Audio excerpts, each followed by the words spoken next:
finish.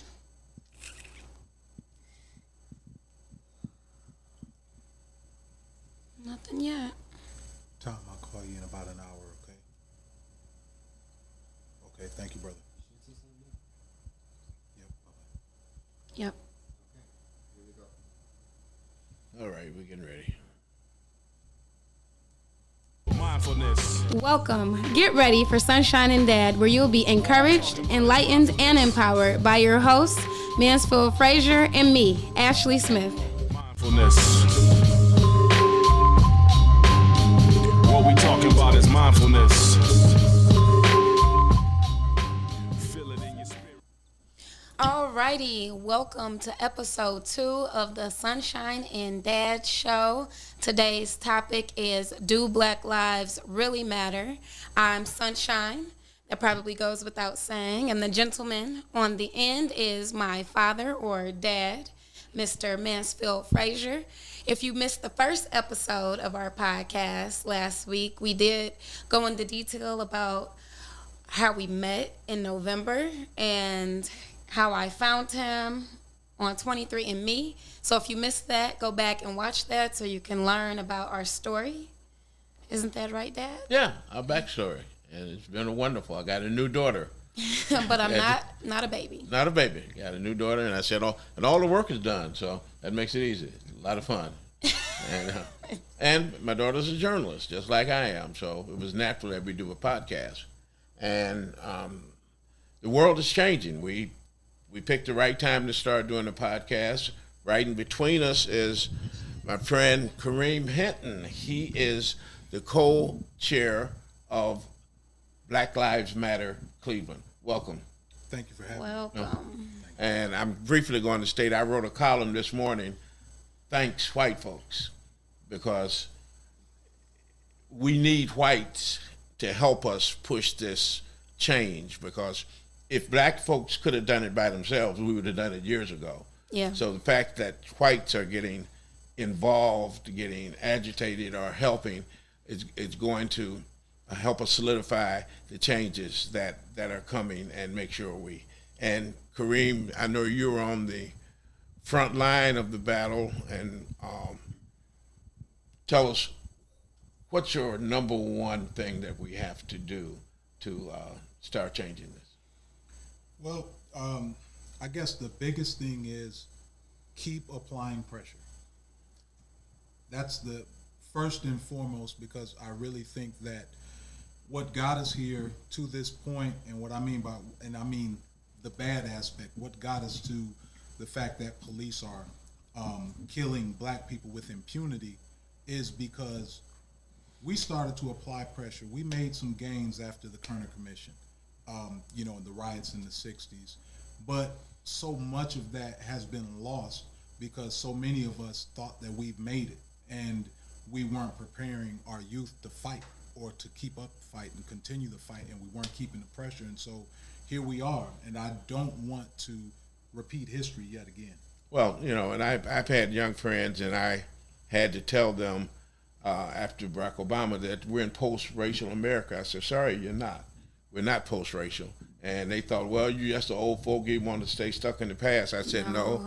I've seen how racism go underground and morph and change. Yeah. We did think in the 60s that we'd solve the problem, but it didn't go away. So the thing this time, can we codify this, change the laws, change the rules, so we keep moving in the direction?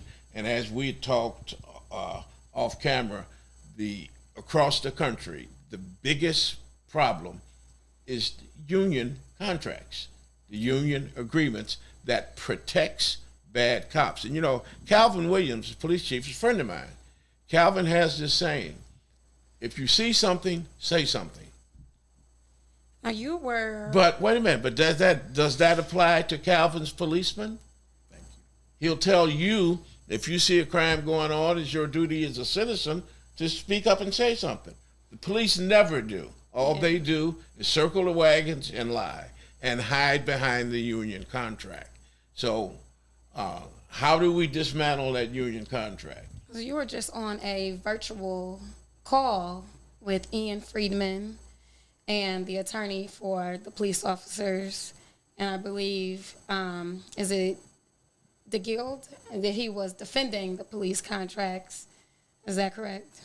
Yes. So yes, I was on the call with I believe it's the attorney's name, Mr. DeGuy, and it was hosted by the CMBA, or Cleveland Metropolitan Bar Association, and yeah, we had quite a back and forth, and we were, he basically did his job. He did what was expected. He was going to unconditionally, defend police officers, defend that union contract. That's what he gets paid to do. Exactly. So I expect no less from him. Exactly. But what we have to do is renegotiate that contract so that it's fair, that it calls for accountability. Yeah. Without accountability, they're going to keep doing the exact same thing. And, just like we were saying off air, some people think the world is coming to an end if you renegotiate the contract. That's not true. Some cities like Camden, New Jersey, they took and defunded. They got rid of the whole department and brought it back with new people and no contract. They went from having 67 murders a year down to 25 in 1 year. So it works. It's a proven fact. When police brutality goes down, so does crime. Because basically, police in American society are telling young blacks, respect laws that don't respect you. Right. This union contract is no respecter of black people, but we're supposed to respect them and respect that contract. And this is what got us to the point, after how many deaths, how many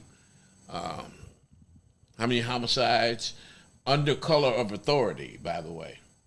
I mean, he had a badge and a gun and can do it. And we just had another one, last night in Atlanta. Nothing's changed. So I kind of know the process. You know the process. Is this a matter, our city council and our mayor are the ones that have to renegotiate this with the police union? That's correct.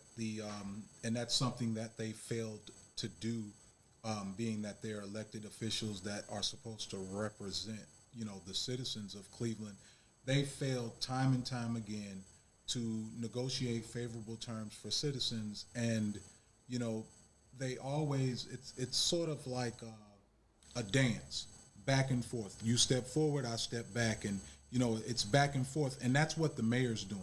So what we watch is the mayor lament the fact that, well, if it wasn't for those doggone arbitrators, I fire a guy, yeah, and they bring him back. And I've even heard Chief Calvin Williams lament the same fact.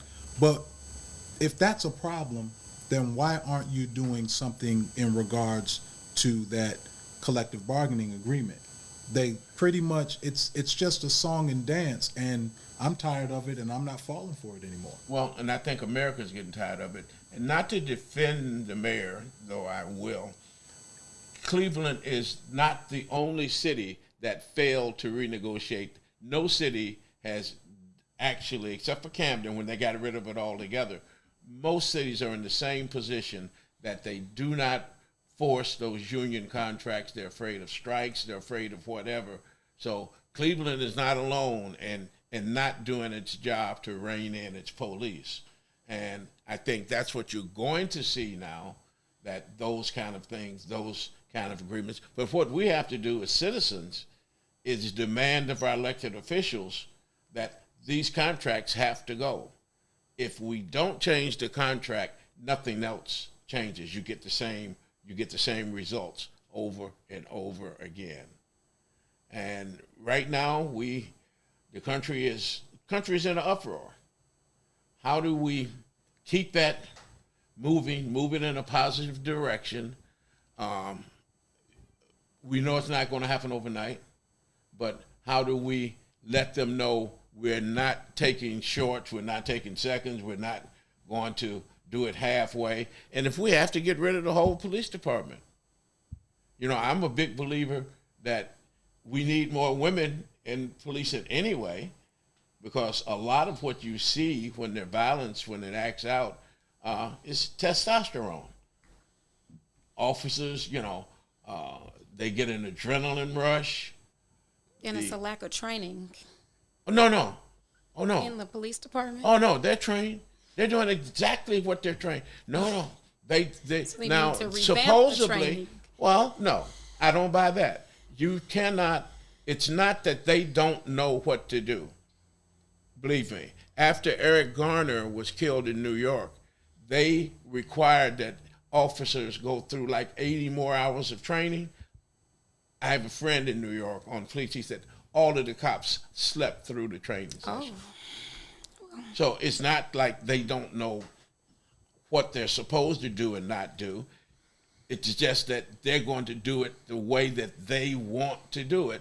And the thing is, here's why I wrote that thing about Thank You, White America. The police in this country have basically been doing what white people want them to do. They're not doing anything so to say, oops, it was a slip, it's a mistake. No, this is very purposeful. It's how they've been policing. The problem, of course, is in America, we got cowboys, too many cowboys. In Canada, they're not called police officers. Peace officers. They're peace officers. That's what we want. We want peace in our communities. Yeah. Yeah, we don't want guys riding around, And that's what this whole defund. What do you think about the defund part? Oh, I mean, I'm very much for it. I'm pro defunding the police because it will help us actually dismantle and then reassemble policing. So it's going to change it as far as policing goes as we know it. And we need that because law enforcement, they don't need to have anything to do with folks that are having a mental health emergency. Absolutely. I know that this isn't a case particularly in Cleveland, but there was a case, for example, in North Royalton, where officers showed up to, because a man was in the middle of a mental health crisis. Right. Well, the officers showed up with guns, no tasers. Right. So when they went to get control of this man, and by the way, he was a person of color. He was not black. He was actually Chinese. Mm-hmm. But when they went to get control of this gentleman, he had grabbed a knife. Well, they didn't deploy tasers. They shot him. Exactly. And so, but that has everything to do with training. That has everything to do with they're doing what they are trained to do and what their culture dictates that they should do. Culture. Mm-hmm. Yeah, it's been a culture that shoot first, ask questions later. Go home to your family. Right, exactly. Well, and I'm a big believer. Every cop has the right to go home safe to his family every night. Absolutely. He should. But how he gets there. See, one of the mistakes that we make in our thinking is that and I've heard some cops, well, no cop gets up and goes in the beginning of his shift hoping to shoot somebody. Well, that's a lie. Some of them do. Absolutely. Some of them are looking for an opportunity to shoot someone. And that's, again, part of the history of policing, how we got to where we are in this country. It starts from slave catchers. They're still the tip of the spear. They're still where most citizens interact with government. Most of your interaction is through the police department. And it's just been a total lack of respect for people of color. And until we, it's like seize the moment. You know what I mean? Seize the time and force the change. And whatever it takes to make the change, we have to be willing to do that as citizens and get involved and help people like you that are on the front lines fighting this. Well, we recognize that you can't just attack it socially. So while we might try to appeal to people's morals, their moral sensibilities, and that's all good. They can have that feel-good moment and saying, I'm not going to be a racist and I'm going to call out this stuff at work or in my household. But we recognize that racism has been codified. It's been put into law. Absolutely. Exactly. And so what we are doing, we have to have a multi-pronged approach in dealing with racism. So we have to attack it from a legal standpoint. We have to go at it from a moral standpoint. And, hopefully we'll be able to get the substantive change that we need. Because one thing I do know is that with law enforcement, they will continue to do what we allow them to get away with. Exactly. Absolutely. That's how we make the change within Exactly. that culture. Exactly. That it's, Frederick Douglass said in 1849, power cedes nothing without a demand. Never did, it never will. If we don't demand change, there will be no change. They're not trying to give up power. And they made it a us versus them mentality. That's how they want to police. I would love to go back and knowing we're in Ohio, how difficult it would be to home rule where policemen had to live in the city. It used to be they had to live in the city they police. Yeah. Well, the police unions went to the state legislature and they gladly changed it for them. So you get some guy who only time he comes in the inner cities when he got a badge and gun. He's not a member of the community. They become an occupying army. Yeah. They're an army of occupation. Now, and when I say that, most cops are not bad cops, but here's where all cops are wrong. They protect bad cops. Absolutely. So if you're protecting you're a good guy, but you're protecting a bad guy, that makes you a bad guy too. Now, is there any part of police training where officers are held to, notify a higher up when they see something or, Oh, I don't doubt that they're told that in training, but then what happens is the training officer, now let me tell you how it really go out here in the street. Right, yeah. Now, supposedly... There is policy. Okay. That mandates. Oh, yeah, there's policy about all of it. They just don't follow it. They just don't follow it. Like turning off their cameras. Supposedly, the cop that killed Mr. Floyd, he was a training officer. Oh. He was in charge of training. So when you got somebody like him that's been up on charges 18 to 19 times, and he's training the new cops, well, what do you expect to get? Yeah. See, I just don't think you're going to get somebody that's not culturally sensitive and you're going to train them out of how they've been raised. That's why I think you need more women, more people of color, and a lot less police officers, because just like you were saying, Kareem, that money needs to go to mental health workers. That money needs to go to solving poverty. Solving poverty is what reduces crime, not police. Yeah. You don't police your way into a safe society. You do it by providing opportunities for people. Well, that's what they did in Camden. So along with what you mentioned earlier about Camden just disbanding the police department and then starting over fresh, the other thing that they were doing in Camden was that within their court system, they are increasing wraparound services. Mm-hmm. Yeah. So in doing so, they're actually helping folks with the problem that led to their having a brush with the criminal justice system to begin with. And that's so what's missing. Mental health, right? Homelessness. They deal with those things. They deal if you have shelter insecurity. If you have a drug addiction. So by dealing with these things, then you cut down on that recidivism. Exactly. Yeah. Well, teach life skills. You teach, exactly. Someone to go out and make a living for themselves so that they don't have to go rob and steal and hurt one another. I do want to let you guys know that we can see your comments. I want to shout out a couple of people who have made comments. What we're talking about now speaks to what Carol Nunes says. She says there are criminals with high testosterone as well. So we were speaking about criminals officers with what now? High testosterone. And oh, absolutely. Huh? And badges. Yeah. So she's speaking of the community because we were speaking of how officers go out and they have high testosterone. Oh, absolutely. And she was making the point that there are also citizens who have high testosterone. Oh, absolutely they are. I wrote a column. Richard Pryor used to say, I was up there. I went to the prisons. I visited all the brothers in the prisons. He said, and thank God they got prisons. See, some people need to be in prison. Make no mistake about it. We have some dangerous people in society, and they need to be controlled. They would hurt you. They would hurt my grandchildren. They'd hurt your children. So every society needs policing. It's just a matter of how the policing is done. My family lost. So we lost our oldest. Okay, was an attempted robbery, murdered on 118th and Buckeye. And understand something. So we bleed for that. My daughters actually both moved out of state because their hearts were broken about losing their older brother. Wow. But here's the thing.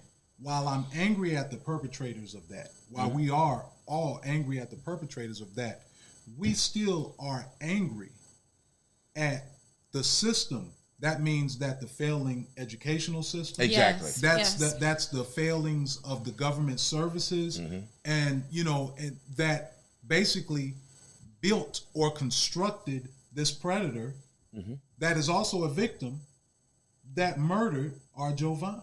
You understand? Exactly. Oh, absolutely. I understand. So when we talk about these prisons, I'll never say, well, these prisons just need to be there, and there are folks we need to fix things so that we don't need those, because that person who is beyond fixing, well, they need treatment, and they need to continue to get treatment till they get fixed. Then maybe they can come back into society. But I will never just say lock people up. No, I will say, if a person is a threat to themselves or others, they must be controlled. And if that calls for locking them up until we get them well. But what you're saying, it doesn't have to be prison. Well, no, there's a whole lot of things where it don't have to be prison. But we should be providing the services that's going to the police. That should be going to, so we're not raising broken people. Exactly. In America, we're raising criminals. We're raising broken people. And that goes back to the wraparound services, to the services in schools, to pinpoint children who need extra help. And I think you and I have discussed about going to the family structure. That's really where it begins. Absolutely. Is the family structure. We need to support families. Jeffrey Canada is my hero. He does it right. Jeffrey Canada in New York took the same kids that would wind up in prison, and they're graduating from college because he provided help to the parents so that they could raise their children the right way, so they're a credit to society, not a threat to society. But the police suck up all of the resources, and they've been telling us we're going to police our way into a safe society. Crime has been falling for the last 25 years in America. You look at the statistics, been falling steadily. But the police keep getting more and more money, more and more. What's scaring a lot of white people is the militarization of the police department. The military gives them used tanks. What do police need tanks for against our own citizens? So they know what these problems are. And even as much of a head of steam as we have, Kareem, nobody should think this is going to be a slam dunk. No. They're going to try to find every way possible to stop change, to keep control, that's why when you were talking about lawyers were involved. The court system backs up the police, and that's what they limited immunity. Is that, one of my favorite movies is A Few Good Men. And Jack Nicholson said, you want the truth? You can't stand the truth. The truth is, I'm on that wall protecting your soft butt. So you better let me do the job the way I want. If I have to break some eggs, if I have to bend some rules, I'm protecting you, so shut up and let me do my job. That's based on the black boogeyman concept. Yes, exactly. They turned us in, as long as we were working for free, slavery, we were the nicest people in the world. Once they had to start paying us, then they turned us into monsters. Yeah. They had to turn us into monsters. Number one, they thought we was going to pay back, because what they'd been doing to our women all these years, they were afraid that was going to reverse. So they made the black man into a boogeyman. You're exactly right. You're exactly right. And they want to keep him that way. But one of the things, if we really want to achieve change, we do have to continue to apply this pressure in the way that we're doing it, with our partnership with the CMBA, the Cleveland Metropolitan Bar Association. But we also have to demand more from our politicians. So something you brought up a second ago, you talked about just how they're going to fight it, and we have to deal with these courts. Understand that these police unions contribute money to campaigns, of course, to campaigns of judges and so forth. They have a bit of influence, and so one of the things that Black Lives Matter and other grassroots organizations have been doing and been doing successfully, we've been driving the point home and showing that there are problems that exist within policing. And in doing so, now you see more folks, they're starting to come on board, they're starting to get it. But the folks who are the most resistant seems to be the racists. Of course. And then the other are, unfortunately, I got to say it this way, bought and paid for politicians. Absolutely. Because of the powers of the unions, and it gets them votes. That's why, for example, here in Cleveland, the most radical change you're going to get is going to be us changing Columbus Day to Indigenous Peoples Day or some resolution. Yeah. We need more than that from our city council, but unfortunately, even after the murder of Tamir Rice, we haven't had anyone step up and actually defend citizens. And, you know, like I said about, or like what was said about Camden, clearing the whole police force and starting again, I'm getting to the point where I think that, you know, unless we got some folks with some backbone in city council, we need to just get rid of them all and start over again, my opinion. Well, and it may, and you may be very right. The fact is, they've had it one way for so long, and they justify it. They can always give them enough time. They can always come up with a reason why they had to do what they did. I was in fear for my life. Well, if you're that scared, maybe you shouldn't be a Get cop. another job. Yeah, get another job. I want you to go home safe, but if you're that afraid, you know, I had a cop, a very good friend of mine. He's retired. He said, if you're a good cop, he said, you can go your whole career and never have to fire your gun. He said, if you're a great cop, he said, you can go your whole career and never have to pull your gun. He said, it's all about assessing the situation and seeing what's needed and finding alternatives. He said, and it's taught, it's done. People don't, you know, I know the history of the police department. People need to read Robert Peel. That's where they got the term bobbies. In England, police are called bobbies. It's from Robert Peel. Robert Peel in the 1840s wrote out a long list of what police should do. And here's the thing, that's a couple of 100 years ago almost, and it's still 100% accurate today. So it ain't like we don't know what police should be doing or how they should be doing it. It's that they don't think they have to do it because it's all about accountability. Absolutely. All about accountability. We expect everybody else to be accountable. They have to be accountable too. Think about de-escalation. They're taught to de-escalate. Well, that also teaches them, if I do the opposite, right, I'll be able to escalate you. And that's one of the ways in which they always get us. So you're talking about a people, you know, that basically that have little to nothing oftentimes. Mm-hmm. And so the one thing I do have is my dignity.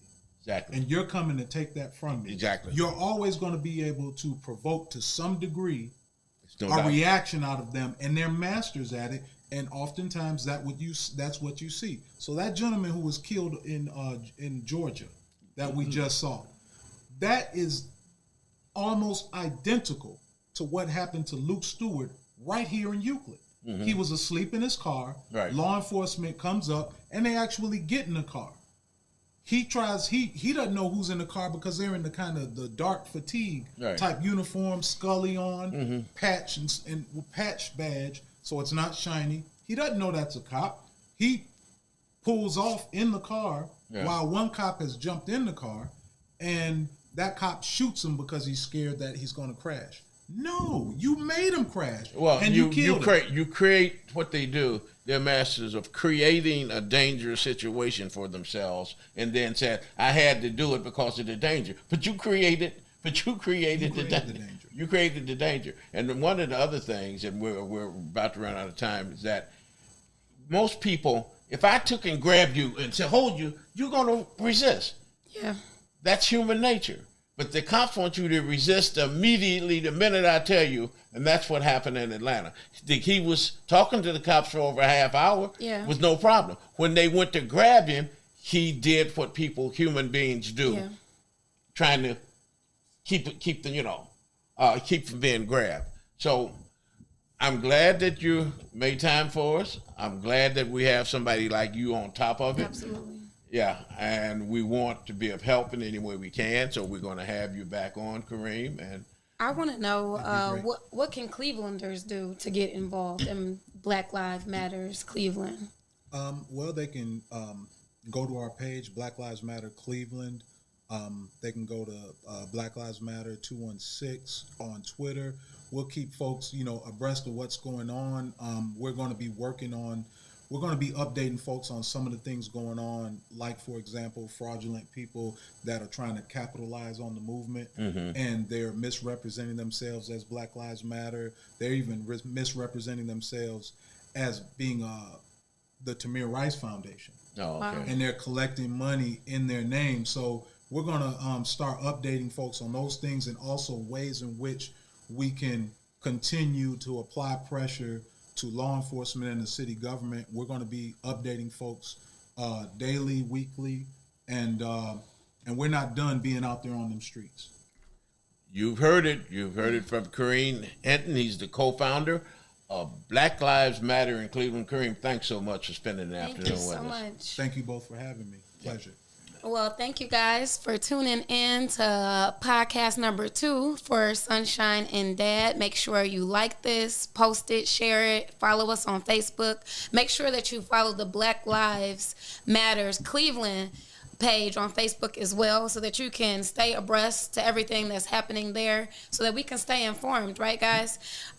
Next Sunday, we're going to have Bridget King, Professor Bridget King from Auburn University. She is a Black voting rights expert, so she will be our special guest next week. So make sure you tell a friend and tune in next week. Thanks for tuning in today. Anything else you got to say, Dad? No. Great show. We'll see you next time, guys. Take care. Mindfulness.